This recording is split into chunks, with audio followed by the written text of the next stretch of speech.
में बेसमेंट में पानी भरने के बाद छात्रों की मौत होने के बाद राजनीतिक सियासत गरमाने लगी।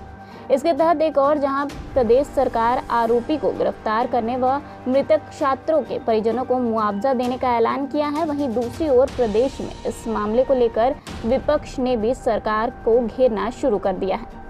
वाराणसी में महात्मा गांधी काशी विद्यापीठ में सपा छात्र संगठन के छात्रों द्वारा मृतक छात्रों को श्रद्धांजलि अर्पित कर छात्रों से सरकार पर हल्ला बोला।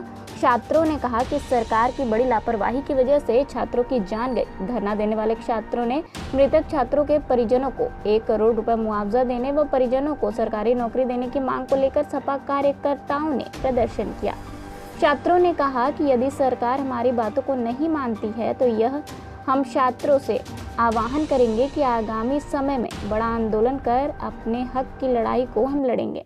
देखिए, दिल्ली में जो हमारे किसान गरीब परिवार के छात्र जिनको यह आशा और उम्मीद के साथ भेजा जाता है पढ़ने के लिए कि वह एक दिन सफल होंगे और हमारे देश और परिवार का नाम गर्व से रोशन करेंगे, लेकिन यहाँ पर भ्रष्ट अधिकारियों और भ्रष्ट कोचिंग शिक्षण संस्थानों के प्रबंधकों के द्वारा ऐसी जगहों पर कोचिंगों का संचालन किया जाता है जहां पर छात्रों की जान चली जा रही है। मेरी सरकार से सर्वप्रथम मांग यह है कि ऐसे शिक्षण संस्थानों को चिन्हित करके जो कि अवैध हो और उन अधिकारियों को भी चिन्हित किया जाए जो अवैध शिक्षण संस्थानों को एनओसी देने का काम कर रहे हैं, जिससे छात्रों की जानें चली जा रही हैं।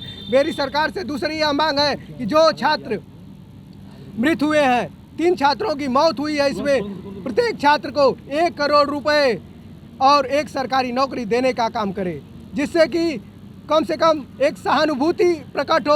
अब सरकार उन बच्चों को वापस लाने का काम तो नहीं कर पाएगी, कम से कम इतना कर दे कि उनके परिवार का जीवन भरण पोषण और जीवन यापन सही ढंग से हो जाए। क्या मांगे आपकी है?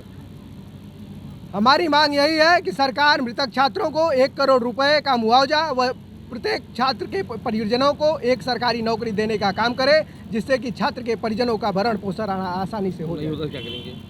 अगर नहीं होता है, अगर सरकार हमारी मांगे नहीं मानती है तो हम लोग छात्र सभा राष्ट्रीय नेतृत्व में हम लोग दिल्ली संसद घेरने का भी काम करेंगे। हम लोग विधानसभा को भी पत्र लिख चुके हैं और हम लोग दिल्ली राष्ट्रपति के नाम भी पत्र लिख के भेज चुके हैं कि अगर हम लोगों की मांग पूरी नहीं होती है तो हम लोगों का अगला कदम संसद घेरने का होगा। देखिए, जो दिल्ली में हृदय विदारक जो घटना हुई है, ये पूर्ण रूप से सरकार की लापरवाही है और सरकार से हम लोग यही चाहते हैं कि जो देश में प्रदेश में जो चरम सीमा पे भ्रष्टाचार है उसको बंद किया जाए, क्योंकि ये जो घटना हुई है, हृदय विदारक घटना हुई है, ये पूर्ण रूप से सरकार के होशो हवास में हुई है।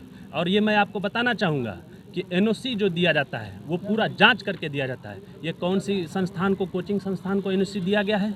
सरकार की इसमें मिली भगत है और मैं पूर्ण रूप से इसका विरोध करते हुए मैं ये कहना चाहूँगा कि सरकार से कि जो इसमें शहीद हुए हैं, जो मरे हैं लोग, उनको 50 लाख रुपए और एक सरकारी नौकरी देने का काम करे। अगर ऐसा नहीं होता है तो मैं पूरे देश में और पूरे प्रदेश में ये बात मैं सबसे युवाओं से और जो तैयारी कर रहे हैं, जो पढ़ रहे हैं, उनसे मैं ये अपील करना चाहूँगा कि आइए सदन का घेराव करें और एक सरकार को सही रास्ते पे चलने के लिए मजबूर करें।